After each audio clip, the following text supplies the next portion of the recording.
علیکم ویورز، آج ہم پڑھیں گے اردو مضمون لاک ڈاؤن اور تعلیمی سرگرمیاں۔ اس طرح کے مضامین ہمارے ایس ایس سی اور ایچ ایس سی امتحانات میں آ سکتے ہیں، تو ان پر کس طرح سے ہم مضمون لکھیں یہ آج ہم پڑھیں گے۔ تو چلیے شروع کرتے ہیں۔ مجھے امید ہے اگر آپ لوگ اس طرح سے مضمون لکھیں گے تو آپ کو پورے نمبرات ایگزام میں امتحان میں مل سکتے ہیں۔ تو چلیے شروع کرتے ہیں۔ سب سے پہلے ہمیں ہمارا عنوان لکھ لینا ہے، لاک ڈاؤن اور تعلیمی سرگرمیاں۔ ہندوستان کووڈ 19 سے سب سے زیادہ متاثرہ ممالک میں سے ایک رہا ہے۔ انسانی زندگی پر حیرت انگیز اثرات کے علاوہ کووڈ 19 نے ہندوستان میں تعلیم تک رسائی کو بہت زیادہ متاثر کیا ہے۔ 247 ملین پرائمری اور سیکنڈری اسکول کے طلبہ اسکول سے باہر ہیں، جبکہ ہندوستان اور دنیا بھر میں اسکول کے نظام نے مختلف ذرائع سے طلبہ کو گھر تک پہنچانے کی کوشش کی۔ سیکھنے اور سماجی و جذباتی بہبود پر اثرات کے حالیہ تخمینے بتاتے ہیں کہ سب پہنچا ہے، وبائی امراض سے نقصان پہنچا ہے۔ کسی نے اندازہ نہیں لگایا ہوگا کہ کووڈ 19 جیسا وائرس آئے گا اور بغیر کسی فرق کے لوگوں کی طرز زندگی کو بدل دے گا۔ کووڈ کی وجہ سے ہماری دنیا میں بہت سی تبدیلیاں آئیں، ہر ایک کو نئے معمول کو اپنانے میں کچھ وقت لگا۔ کووڈ کا اثر ہر جگہ تھا، جس کے نتیجے میں اسکول اور دیگر تعلیمی ادارے بند ہو گئے۔ ابتدائی طور پر زیادہ تر حکومتوں نے کووڈ 19 کے اثرات کو کم کرنے کے لیے اسکولوں کو عارضی طور پر بند کرنے کا فیصلہ کیا۔ بعد میں سے چند درجات کے لیے دوبارہ کھول دیا گیا، جس سے انفیکشن کی شرح میں اضافہ ہوا اور پھر دوبارہ بند کر دیا گیا۔ اسکول بند ہونے کے باوجود طلبہ مختلف تعلیمی اقدامات جیسے online classrooms, radio programmes کے ذریعے اپنی کلاسوں میں شرکت کر رہے ہیں۔ اگرچہ دوسری طرف یہ ایک اچھی چیز ہے، لیکن بہت سے ایسے طلبہ ہیں جن کے پاس آن لائن کلاسز میں شرکت کے لیے وسائل نہیں تھے۔ بہت سے طلبہ آن لائن کلاسز کے لیے درکار گیجٹس حاصل کرنے کے لیے جدوجہد کر رہے ہیں۔ وہ اساتذہ جو بلیک بورڈ، چاک، کتابیں اور کلاس روم کی تدریس کے تمام ماہر ہیں، اس ڈیجیٹل تدریس میں نئے ہیں، لیکن وہ نئے طریقے اپنا رہے ہیں اور موجودہ پوزیشن میں طلبہ کی مدد کے لیے پرو کی طرح ہینڈل کر رہے ہیں۔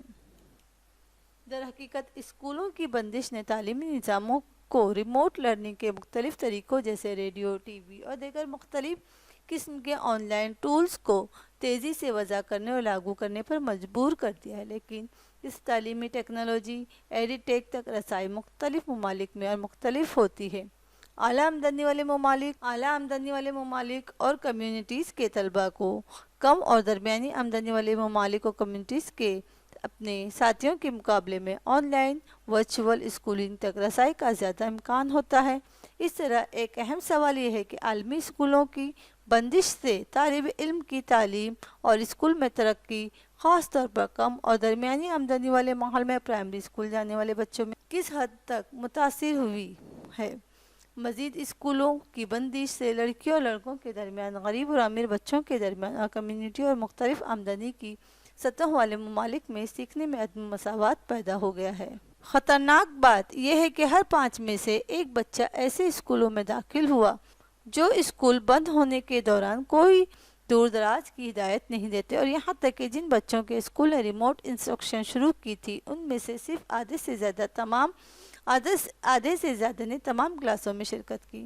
وبائی امراض سے متعلق اسکولوں کی بندش کے دوران پرائیویٹ اسکولوں میں طلبہ اور اعلیٰ اور سماجی اقتصادی حیثیت والے گھرانوں کے پاس ڈیجیٹل آلات تک زیادہ رسائی ہوتی ہے، اور وہ سرکاری اسکولوں میں اپنے ساتھیوں کے مقابلے میں باقاعدہ تعلیمی سرگرمیوں میں زیادہ مصروف رہے ہیں۔ کم آمدنی والے گھرانے سہولیات نہ ہونے کی وجہ سے تعلیمی سرگرمیوں سے محروم رہ گئے ہیں۔ اعلیٰ گھرانوں کے بچوں کے پاس ڈیجیٹل آلات تک رسائی کی شرح زیادہ تھی، جیسے اسمارٹ فونز، انٹرنیٹ، کمپیوٹر، لیپ ٹاپ وغیرہ، اس لیے ان بچوں کی تعلیمی سرگرمیاں اچھے سے ہوتی رہی ہیں۔ لیکن منفی پہلو یہ ہے بہت سے اساتذہ اپنے خاندان کی کفالت کے لیے متبادل ملازمت کی تلاش میں ہیں۔ پڑھے لکھے والدین پوری وبا کے دوران اپنے بچوں کی مدد کر رہے ہیں، لیکن ہمیں یہ سمجھنے کی ضرورت ہے کہ کچھ ناخواندہ والدین ہیں، وہ اپنے بچوں کی تعلیم میں مدد کرنے کے لیے بے بسی کا احساس رکھتے ہیں۔ ہندوستان میں ایسے طلبہ ہیں جو اسکول صرف اس لیے آتے ہیں کہ انہیں کھانا مل سکے۔